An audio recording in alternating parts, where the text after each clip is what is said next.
Have you ever stopped to wonder where a particular thought came from? Not a complex idea, but something simple. Like maybe a preference for a certain brand of coffee, or maybe a sudden feeling of unease about a faraway country, or even a firm belief about how the world should work. We like to think of our minds as private fortresses, where we are the sole architects of our own opinions.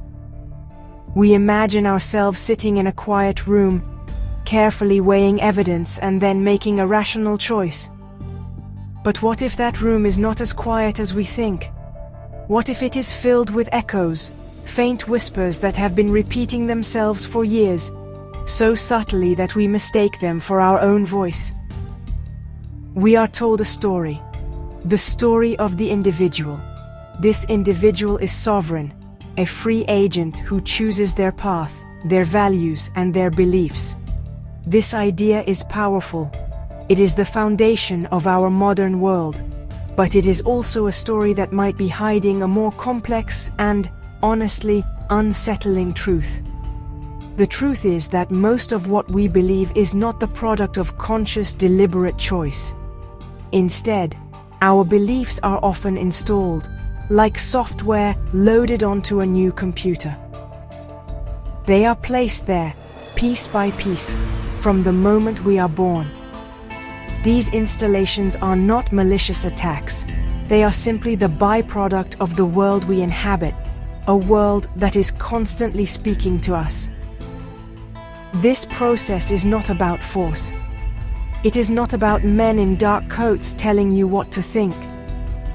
The most effective control is the one you never see. It feels natural. It feels like common sense.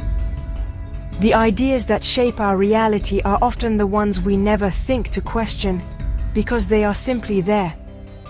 They are the background noise of our lives, the hum of the refrigerator that you only notice when it stops. These beliefs form the very lens through which we see everything else. They determine what we accept as fact, what we dismiss as nonsense, and what we fear in the dead of night. They are the invisible architecture of our inner world. So, the question is not if your beliefs are being shaped by outside forces. The question is how, and by whom. It is a journey into the machinery of your own mind, to look at the gears and the levers that were put there by others. It is about understanding that the feeling of certainty can be an illusion, a carefully constructed stage upon which we play out our lives. We believe we are writing the script, but perhaps we are only actors, speaking lines that were written for us long ago. The story of who we are is far stranger than we have been led to believe. The human brain is a remarkable organ, but it is also an organ that seeks efficiency. It craves patterns and shortcuts to navigate the overwhelming complexity of the world. It does not have the time or energy to analyze every single piece of information from scratch. Instead, it builds mental models, frameworks of understanding that help it make sense of things quickly. These frameworks are not built by us alone. They are constructed using the materials provided by our environment, our parents, our friends, our teachers, and the culture that surrounds us. From a very young age, these influences begin to lay the foundations of our belief system, brick by invisible brick. Think of a belief as a pathway in the brain. The first time you encounter an idea, it is like walking through a tall field of grass. You have to push your way through, and the path is faint. But if you walk that same path again and again, the grass gets trampled down. A clear trail begins to form. Soon, it becomes a well-worn track, and eventually, it might even become a paved road. It becomes the default route. To choose a different path requires conscious effort. It means wading back into the tall grass. It is easier, more efficient to stick to the road that has already been built for you. This process of installation is not a conspiracy. It is a fundamental aspect of how we learn and socialize. We are social creatures, and our survival has long depended on our ability to integrate into a group. This means adopting the group's shared beliefs and norms. The ideas that everyone knows are powerful because they provide a sense of belonging and security. Questioning them can feel like questioning your own identity, your own place in the world. And so, we absorb them, we internalize them. The beliefs of the tribe become our beliefs, and we often defend them as if they were our own unique creations. This is why two people can look at the same set of facts and come to wildly different conclusions. They are not processing the information on a blank slate. They are filtering it through pre-existing architectures of belief. The information is slotted into the models they already have. If it fits, it is accepted as truth. If it does not, it is often rejected as an anomaly, a mistake, or even a deliberate deception. We are not objective observers of reality. We are storytellers, constantly fitting new information into the narrative we have already been given. The story feels like our own, but its authors are many. There is a simple, almost magical principle at the heart of belief formation: repetition. When an idea is repeated, it gains a strange power. The brain, in its quest for efficiency, mistakes familiarity for truth. It operates on a simple heuristic: if I have heard this before, many times it is probably important. And if it is important, it is probably true. This is not a failure of intelligence. It is a feature of our cognitive wiring. It is a shortcut that, in a simpler world, might have served us well. But in our modern world, it is a vulnerability that can be exploited. Think about a song you hear on the radio. At first, you might not even notice it. Then, you hear it again at the supermarket, and again at the gym. Soon, you find yourself humming the melody. You know the words. You might even start to like it. The song has not changed. Its quality has not improved. But its repetition has made it familiar, and familiarity breeds a kind of acceptance, even affection. The same process applies to ideas, slogans, and fragments of information. Repeated enough, they burrow into our subconscious and start to feel like self-evident truths. They become part of the furniture of our minds. This is the foundation of modern propaganda and advertising. The goal is not always to convince you with a single brilliant argument.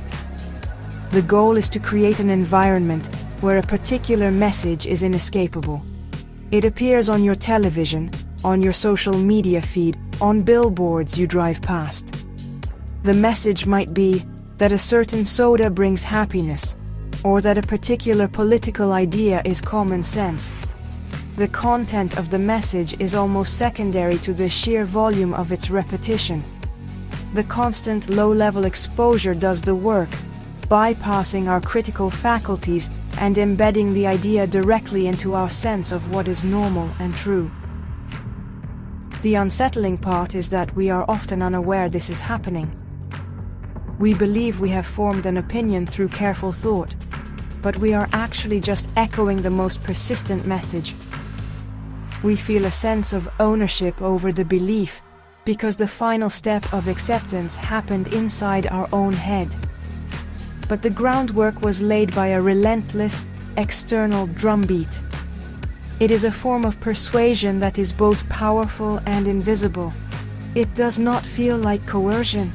It feels like a thought that simply appeared, fully formed, as if by magic. A conclusion we reached all by ourselves. Two of the most powerful engines of repetition in modern society are the education system and the media. Neither needs to be part of a grand conspiracy to perform this function. They do it simply by what they choose to include and what they choose to omit. They set the boundaries of normal conversation. They create a shared reality by repeatedly presenting a particular version of the world, a specific story about our history, our society, and our future. This story becomes the baseline, the assumed truth that all other ideas are measured against. The education system, from our earliest days in school, provides us with the fundamental categories we use to understand the world. It tells us a story about our nation's history, often one that emphasizes triumphs and minimizes failures. It teaches us which historical figures are heroes and which are villains. It defines what constitutes important knowledge.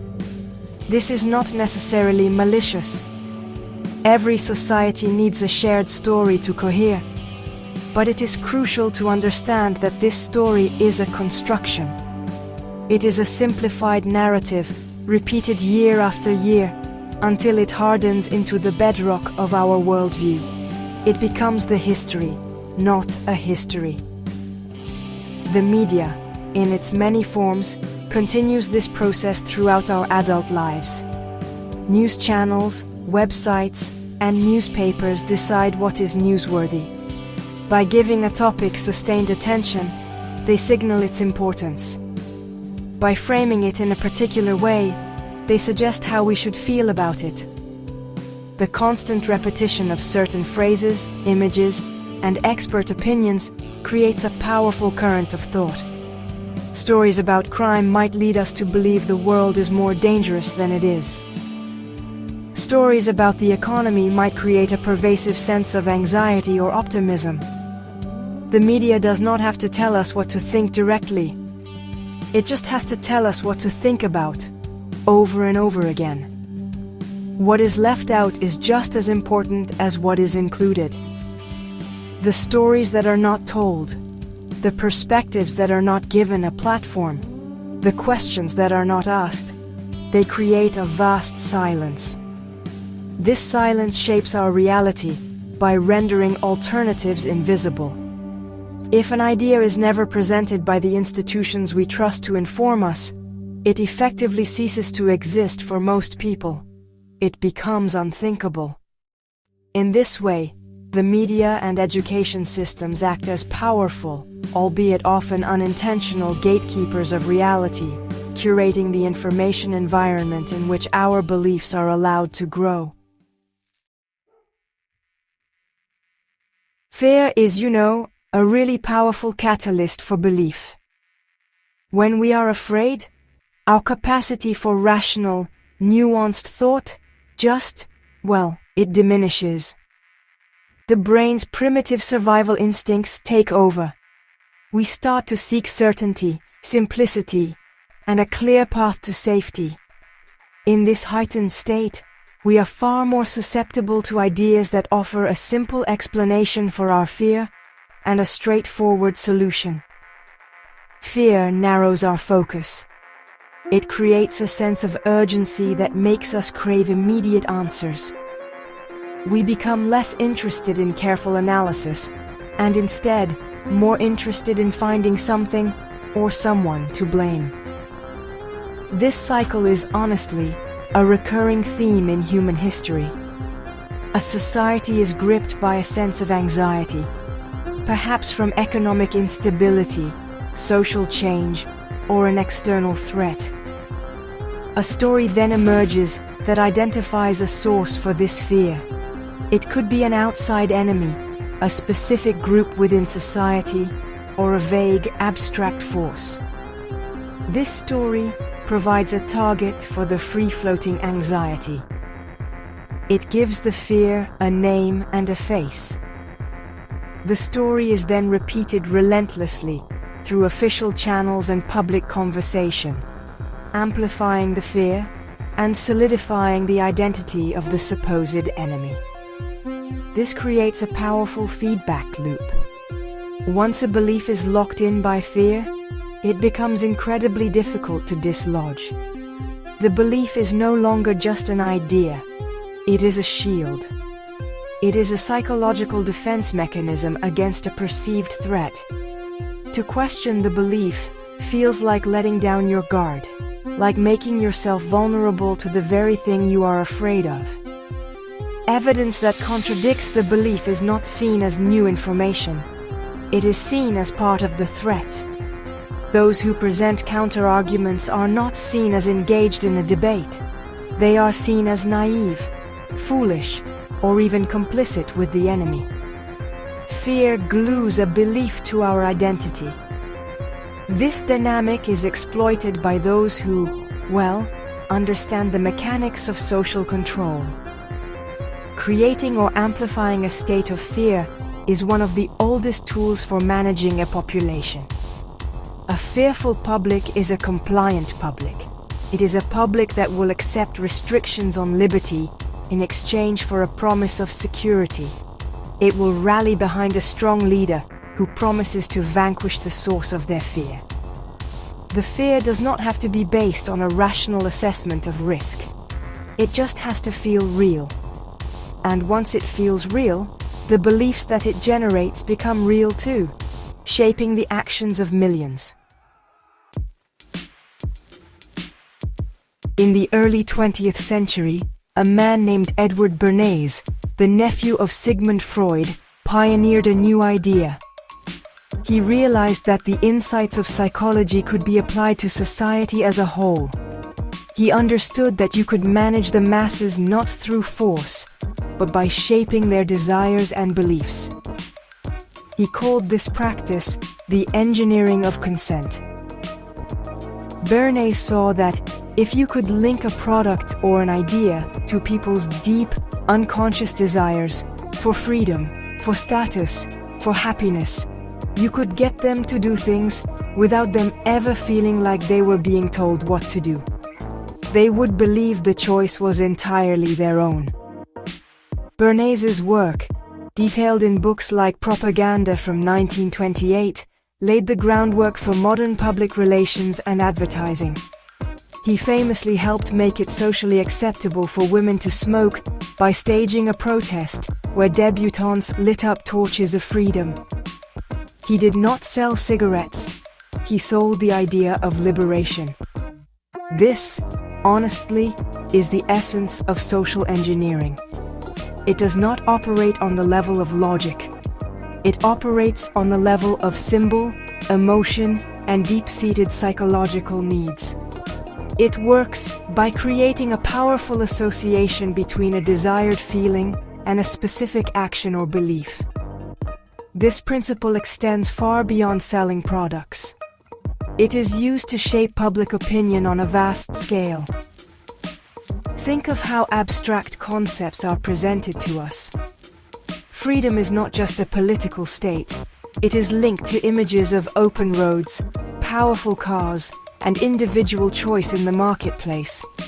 Security is linked to images of vigilant authorities, advanced technology, and strong borders.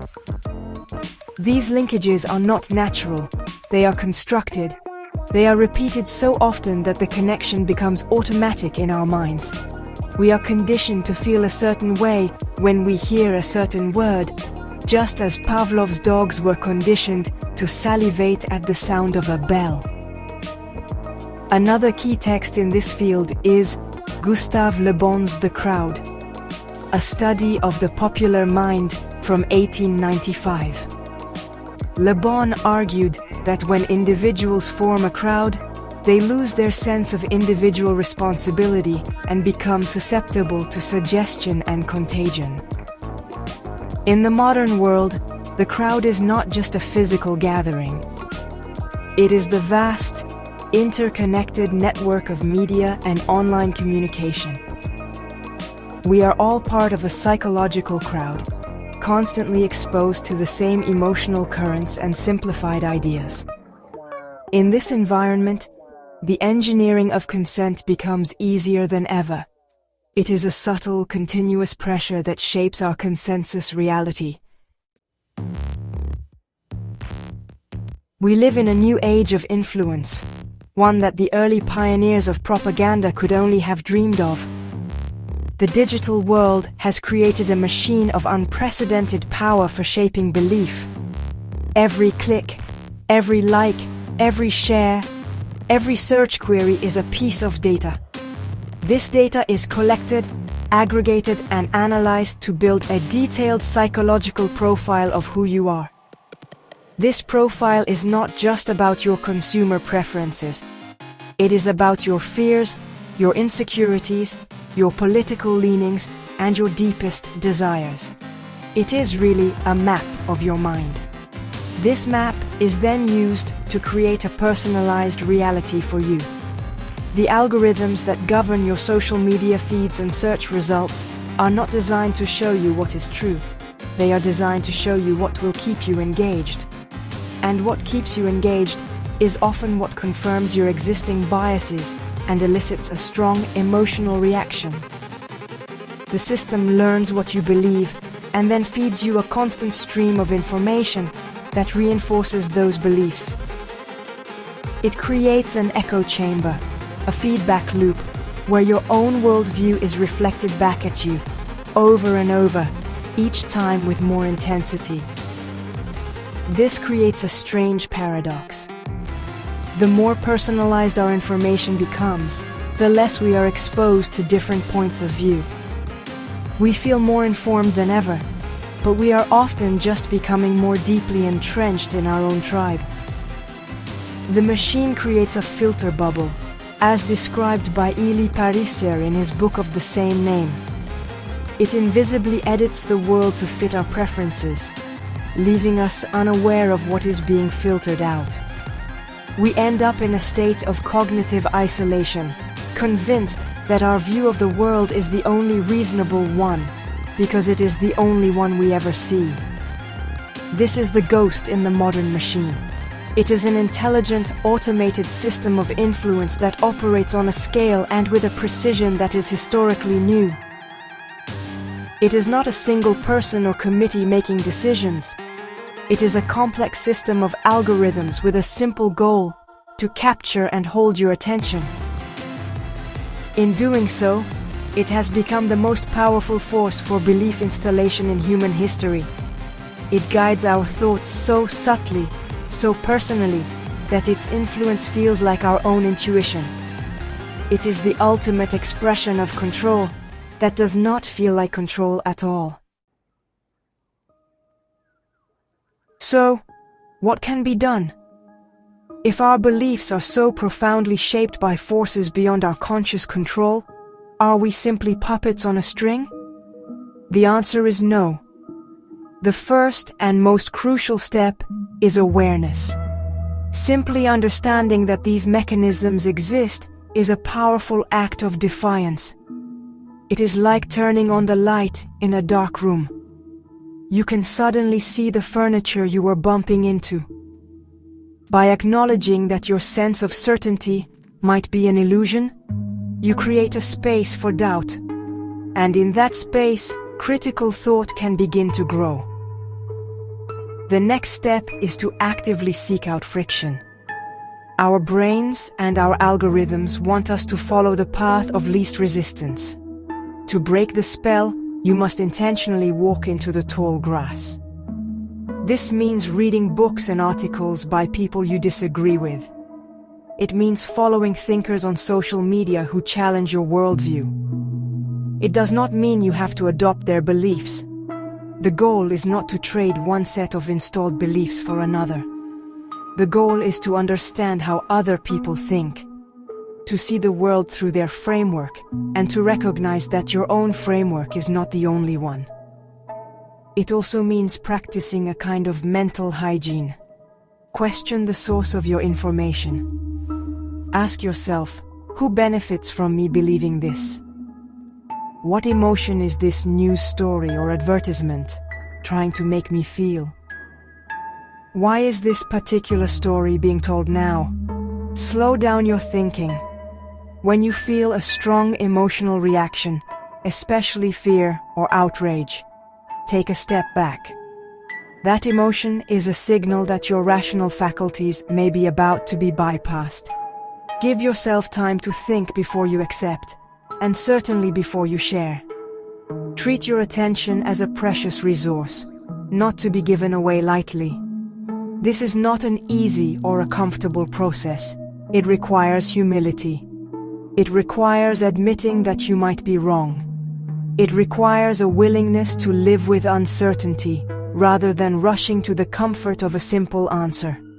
It is a continuous effort, a daily practice of questioning and self-reflection.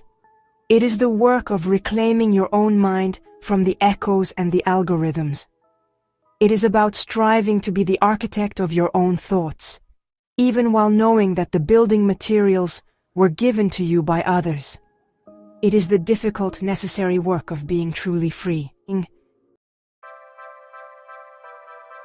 We end where we began, in the quiet room of your mind.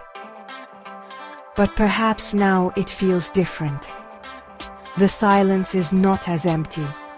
You can almost hear the faint hum of the machinery that works just beneath the surface of your consciousness. The story of the sovereign individual who freely chooses all their beliefs now seems like a fairy tale. A comforting story we tell ourselves because the alternative is too unsettling. The alternative is that we are all, to some extent, products of a vast and impersonal system of influence that is constantly shaping what we think, what we want, and who we are. This realization can feel disempowering. It can feel as though our own agency is a mirage, but it can also be liberating. By letting go of the myth of absolute free will and belief, we can stop judging others so harshly for not seeing the world as we do.